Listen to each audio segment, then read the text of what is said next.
NXT Season 3 was all about divas, and indeed it looks to have been a failed experiment. The show is now internet only, and indeed we're left with wondering what will happen. Will there be an NXT Season 4? I don't think there's been any firm decisions made yet. They need to get Seth Rollins on TV, so I think getting him up onto the NXT Season 4 would be a good thing. Although the bad thing is they don't have any TV, so Seth Rollins' career in serious trouble. I thought it was a strange move to do this Divas season thing just around the time that they were going to have to be either renewing or losing their contract with the network. Now indeed that wasn't such the case. They swapped it around and they ended up with a SmackDown show, so obviously a contract had to be re-signed for a 2-hour time slot, and indeed NXT then went the way of the internet. Why try and put an all-women show on at that time? It just seemed to make no sense. It seemed destined for the internet after just a few weeks. I think the male talent, the male performers, make it more watchable in a sense that, yeah, they're blokes and whatever, but the gimmick matches with the running around with the beer fucking barrels and all that shit. You know, the girls can't do that. But I'll tell you what is good. NXT Season 3 and the talent. I mean, good talent there. So, Season 4, I think Seth Rollins could be one to take it. I think he'll be their guy, won't he, really? Season 4 hopefully still on the cards. Now, even if it is internet only, like you say, if it has the guys involved, it's likely to be far more watchable. Maybe change it up this time though, with the barrel carrying and the obstacle courses. Perhaps do them outside. I mean, even that would make them a bit more interesting from time to time. Well, you mentioned Seth Rollins, of course. Tyler Black in Ring of Honor, former Ring of Honor world champion. I certainly was very big on him months ago. Of course, when he had that title reign, and indeed now firmly in developmental, and indeed talk of him being around the place, indeed, so you could be seeing him at house shows. So that's one thing I wonder, if a guy is perhaps on the circuit already, is he considered not eligible then for Season 4? On the circuit of the house shows? Yeah.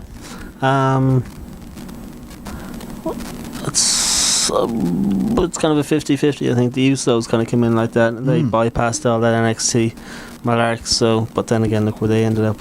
I don't know. Caval will probably be a good guy to ask about that. Indeed, it's funny you mention it, that you know, the Usos managed to get there without all this NXT stuff. You'd wonder if guys in FCW now, like Seth Rollins, are thinking, I don't want to do this NXT thing. Clearly the NXT Season 1 was valuable to those guys, but every season since really hasn't done a whole lot, save perhaps for Caitlyn, who's had a bit of a success in terms of cementing herself as a name and as a gimmick. And I think maybe if there are going to be female Nexus members, it's got to be her or Maxine. But on the topic of the Season 4, of course, people talking about Mason Ryan. This guy has been involved in house shows, I'm certain, and indeed he won the FCW title back in July in a triple threat match, defending champion Alex Riley then, and indeed Johnny Curtis, who we were also big on back in the day. It's tough for them coming in because there's so many just guys in tights now. I mean, this Mason Ryan is just another Justin Gabriel, really, and we already have one. I don't think we need two. guys in tights, just by the truckload coming in. They need to differentiate some of these motherfuckers, or else nobody's going to get over. You know, that's just going to be the way it's going. I mean, luckily for Daniel Bryan, he went down to FCW. You know, he wanted to go down. He wanted to see what the deal was, and then he went up to the main roster, and now he's the US champion. You know? The FCW roster at times does look like carbon copy, indeed, territory. Each guy more or less like the other. And I said this before, but there's a lot of doppelgangers as well. You've got one guy that's effectively the same as the other, and you wonder if it's a case of they're playing this guy against the other. They want this look and they want what these guys have, but only one of them can go. I mean, it's like the Shad Gaspard, Ezekiel Jackson oh yeah, drama of 2020. perfect example. Yeah, that one was the one we really thought about. If you watch some of the previous shows, I think we knew when it said, Shad, yeah, I mean, you got the size and whatnot, got a nice pair of boots, but I mean, look at Ezekiel Jackson. That guy's going to go pull your head off. So, unfortunately for Shad, he's probably in the dole queue and whatnot now. And Ezekiel Jackson reigning supreme in WWE. I wonder if Ezekiel was ever on the cards, if he had been held back perhaps, and maybe he could have been in NXT season 1. Would that have been better for him? Maybe. Of course, now a strong baby face, and that's very funny. King Jackson. And every week, King Jackson, King of the Ring talk as well coming.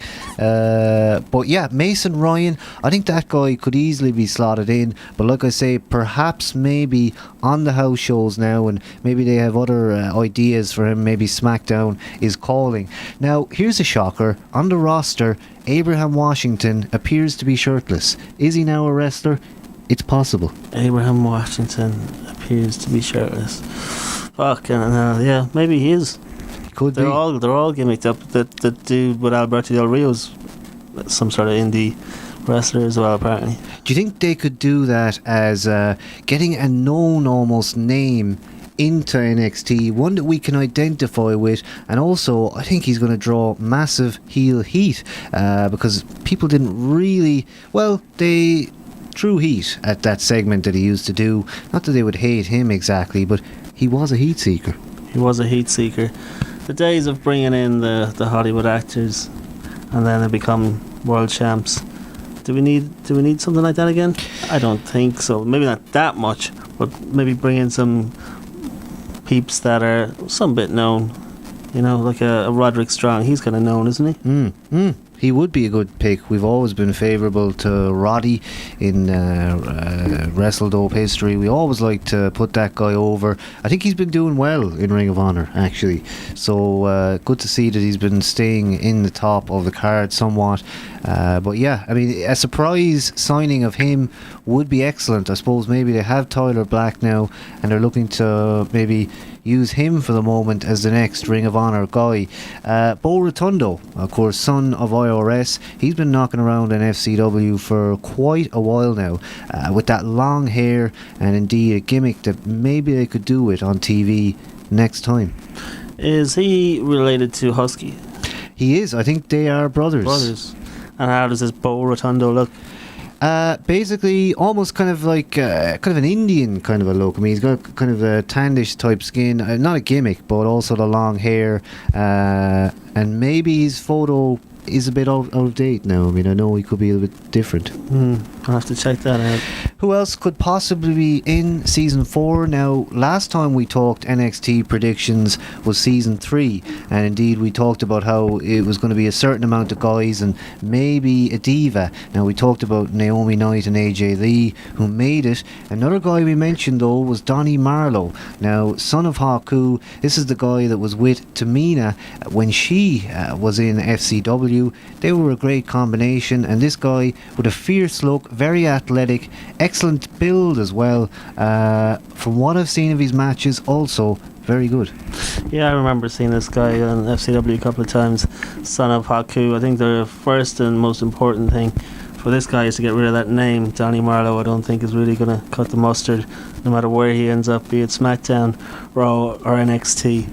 So address that issue, get rid of that name, pull him in for the Usos, and then get Tamina back with him, and I think he'd be some good competition for the Intercontinental title over on SmackDown with Dolph and Kofi and those boys.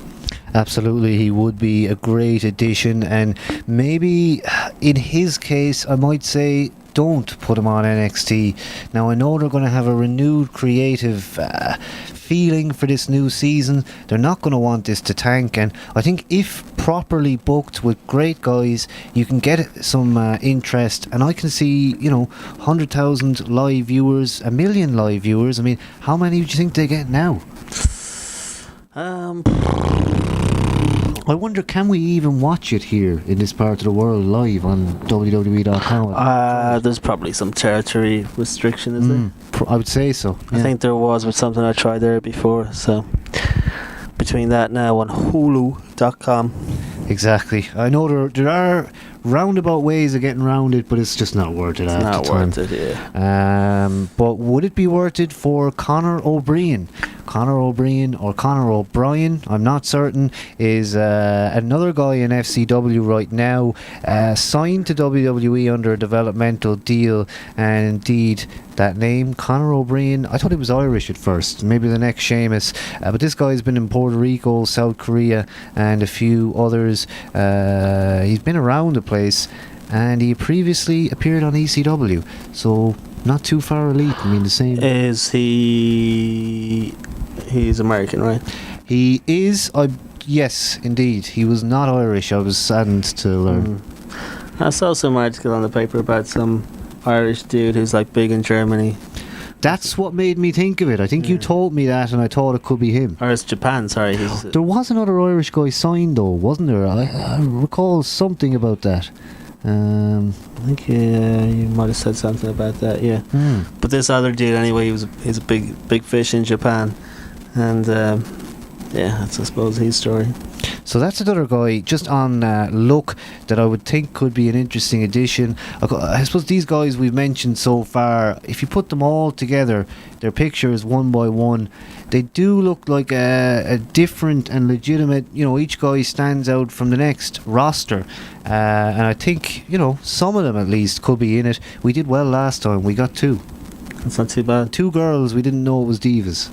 We would have called it. But yeah. Of course, we've also talked a bit in the past about Brett DiBiase. Now, Ted DiBiase Jr.'s brother and another son of the $1 Million Man, Ted DiBiase. I heard talk of injury many months ago, maybe. Somewhere in the back of my mind, I can recall that. But I think maybe he is still active. And again, maybe a guy you want to put in there. I mean, what else is there for him? Fortunate son angles?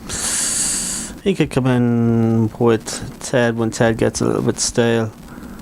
I think I can see Maurice probably doing a runner from him. Ted ending up solo. Cody's been the dashing one, he's nowhere to go. And then Brett comes in for the rescue. $1 million team. Absolutely, the $1 Million team. Wow, tag teams, legitimacy. I think split that $1 Million title. Not a sanctioned by Jack Tunney belt. Buy another one, he has the money. Absolutely. I'm sure there's 1 or 2 at this stage. But will Brett DiBiase come in and maybe have a brother feud by even maybe the end, maybe SummerSlam next year? They might have that going. I don't know where else they're going to go with Brett DiBiase, or sorry, Ted. Or Brett, to be honest with you. The brothers of bankruption. The recession, bring in the recession. And, suddenly they're broke and, maybe, I don't know. It sounds a bit TNA though. Yeah, it does, sorry. It does. Kevin Hackman, I don't know anything about the guy, but check out FCWWrestling.com and have a look at those names on the roster. I think Kevin Hackman probably should be on NXT Season 4. Indeed, Kevin, we haven't seen your matches, but that look indeed travels internationally, and I think he could be on there. Kevin Hackman. It sounds like Hackman is a cool surname. Guys in FCW will be like, well, I've been here for 4 years. This guy's been here for a month. But that's hopefully what will happen roster-wise for NXT. If that show happens, now I'm well aware that there could already have been stories to say they're done with NXT, they're not doing it, but these things, they can always be changed. I certainly think they're going to try it again. It worked once. It worked once, the first season. Second season was a little ropey and they really lost it in this one. But if they can put it back in 4-1, I think NXT will be the show to watch.